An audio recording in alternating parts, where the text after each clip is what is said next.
Na introdução deste novo ciclo de ensino de lições, falamos sobre a importância dos dons, a variedade dos dons, a busca dos dons, caminhos sobre a moda excelente e a quem pertencem os dons. Também falamos sobre os dons de falar em línguas e a interpretação de línguas.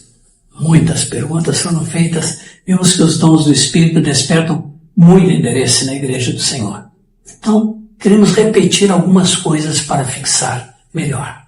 Em primeiro lugar, queremos fixar que existem duas palavras importantes em 1 Coríntios 12, dons e manifestações. A palavra dom acentua uma coisa muito importante. Ninguém merece os dons, pois são presentes, dádivas de Deus, independe de nós. A palavra manifestação acentua que os dons se tornam visíveis nos cristãos. Esta palavra também acentua que os dons não são nossos. Eles são manifestações do Espírito Santo através de nós. E elas nos previnem de dois erros, orgulho e estagnação.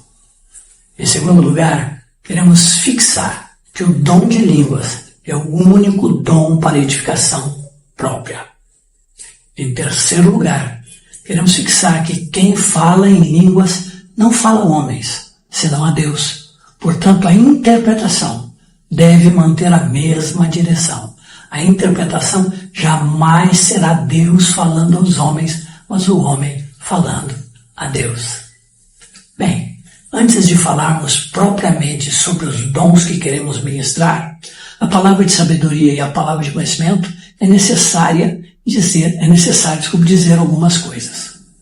Quando somos batizados com o Espírito Santo, ficamos na expectativa de falar em línguas ou manifestar um dos dons.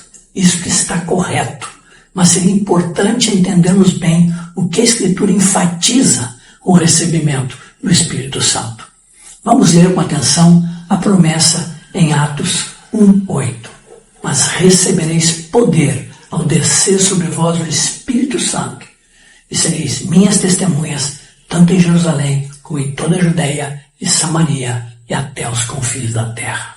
Agora vejamos Atos 4, de 29 a 31.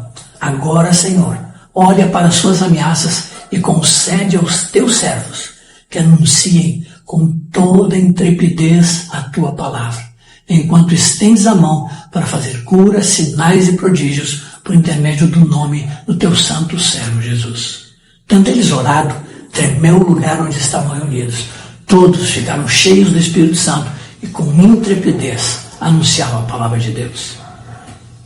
Ao lermos a promessa em Atos 1:8 de receber o Espírito Santo, a palavra que ressalta é: recebereis poder para sermos testemunhas. E ao lermos quando eles oraram e ficaram cheios, uma palavra nos ressalta aos olhos: intrepidez para anunciar a tua palavra.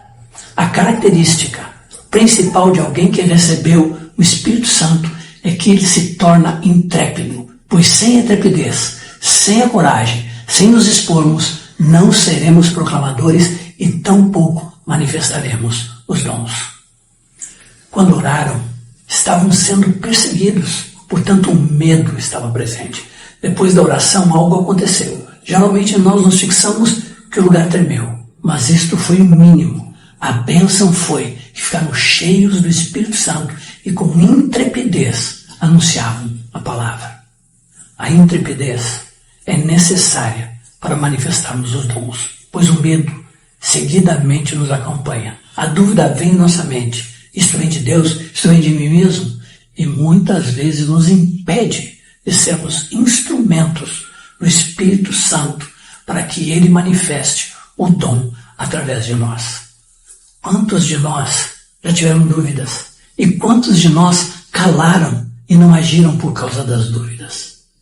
A timidez, o medo e a dúvida, permitam-me dizer isto, são impedimentos para sermos usados pelo Espírito Santo nas manifestações dos dons. Quantas vezes tens as chamadas borboletas no estômago? Quantas vezes o teu coração já acelerou e deu um suador, mas retivestes a palavra, a oração ou a ação para com alguém?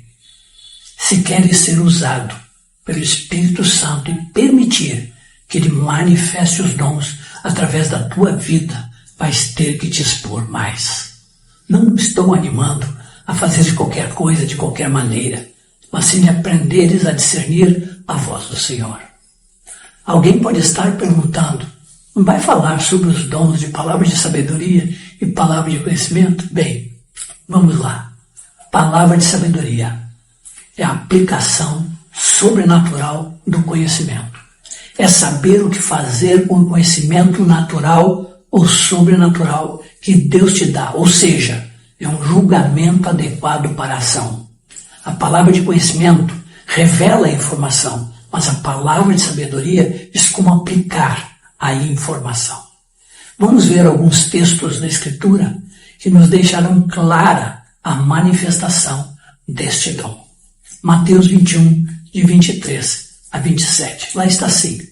Tendo Jesus chegado ao templo, estando já ensinando, acercaram-se dele os principais sacerdotes e os anciãos do povo, perguntando, com que autoridade fazes estas coisas? E quem te deu essa autoridade? E Jesus lhes respondeu.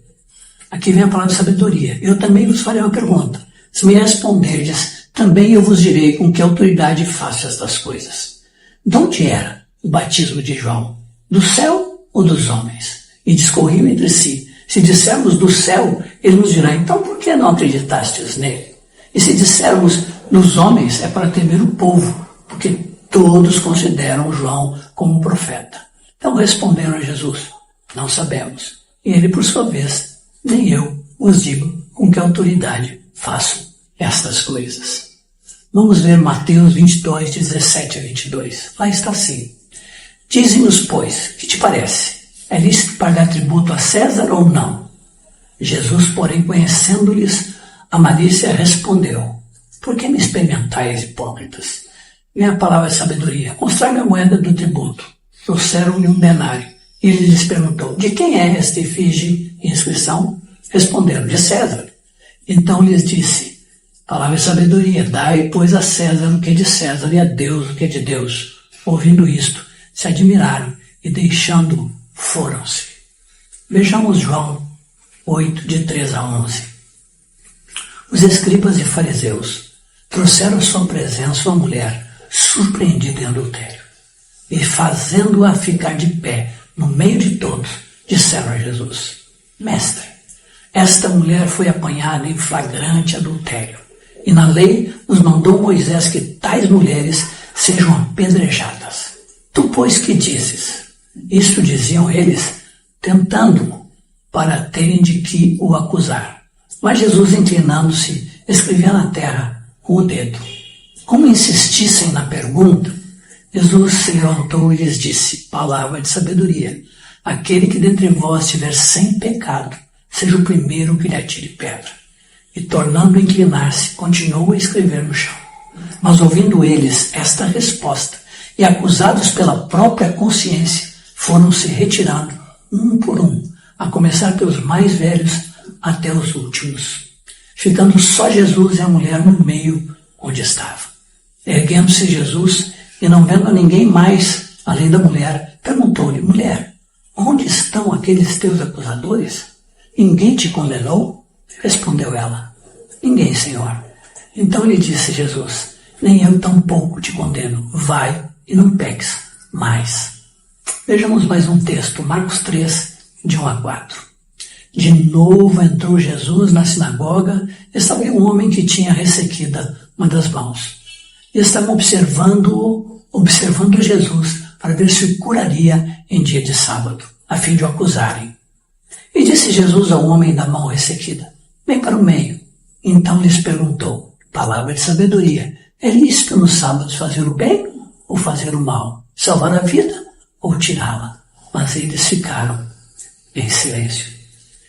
Todos estes textos nos mostram o dom da sabedoria, da palavra de sabedoria, sendo manifesto pelo nosso amado Jesus. Vejamos o outro dom, palavra de conhecimento. Através do conhecimento, Deus revela a informação de atos, situações e pensamentos do passado, do presente ou do futuro.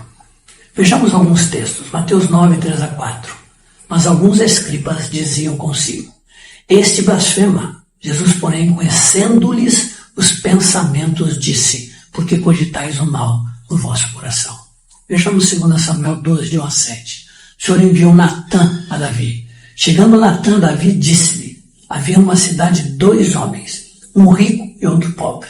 Tinha o rico ovelhas e gado em grande número, mas o pobre não tinha coisa nenhuma, senão uma cordeirinha que comprara e criara, e que em sua casa crescera, junto com seus filhos, comia do seu bocado e do seu copo bebia, dormia nos seus braços como filha.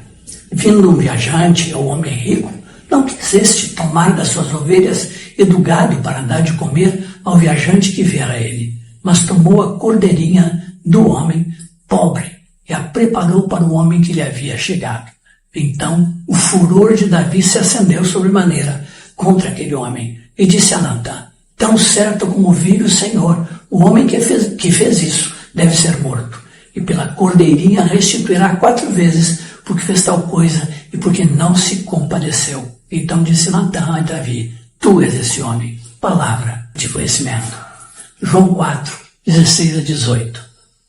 Disse-lhe Jesus: vai, chama teu marido e vem cá. Ao que lhe respondeu a mulher: não tenho marido. Replicou-lhe Jesus: palavra de conhecimento. Bem disseste, não tenho marido, porque 5 maridos já tiveste, e esse que agora tens não é teu marido. Isto disseste com verdade.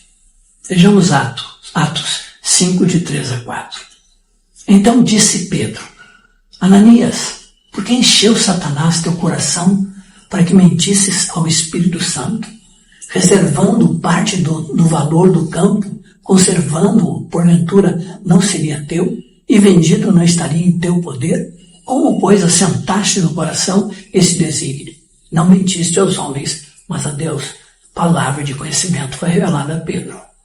Atos 9, 10-12. Ora, havia em Damasco um discípulo chamado Ananias. Disse-lhe o Senhor numa visão: Ananias. Ao que respondeu: eis-me aqui, Senhor. Então o Senhor lhe ordenou: dispõe-te e vai à rua que se chama Direita, e na casa de Judas procura por Saulo, apelidado de Tarso, pois ele está orando, e viu entrar um homem chamado Ananias, impondo-lhe as mãos para que recuperasse, e impor-lhe as mãos para que recuperasse a vista. Rua, local, tudo. Palavra de conhecimento. Atos 9, 17. Então Ananias foi, entrando na casa, impôs sobre ele as mãos, dizendo: Saulo, irmão, o Senhor me enviou a saber, o próprio Jesus, que te apareceu no caminho, por onde vinhas, para que recuperes a vista e fiques cheio do Espírito Santo. Poderíamos explorar cada texto, mas creio que eles por si só deixam claro a manifestação do dom, da palavra de sabedoria e da palavra de conhecimento. Que o Senhor nos ajude a manifestá-los. Vamos às perguntas. O exercício do dom da palavra de sabedoria pode envolver conhecimento natural ou apenas conhecimento espiritual? Qual a principal característica da manifestação do dom da palavra de conhecimento? Você já experimentou os benefícios desses dons em sua vida e ministério? Que Deus nos abençoe ricamente.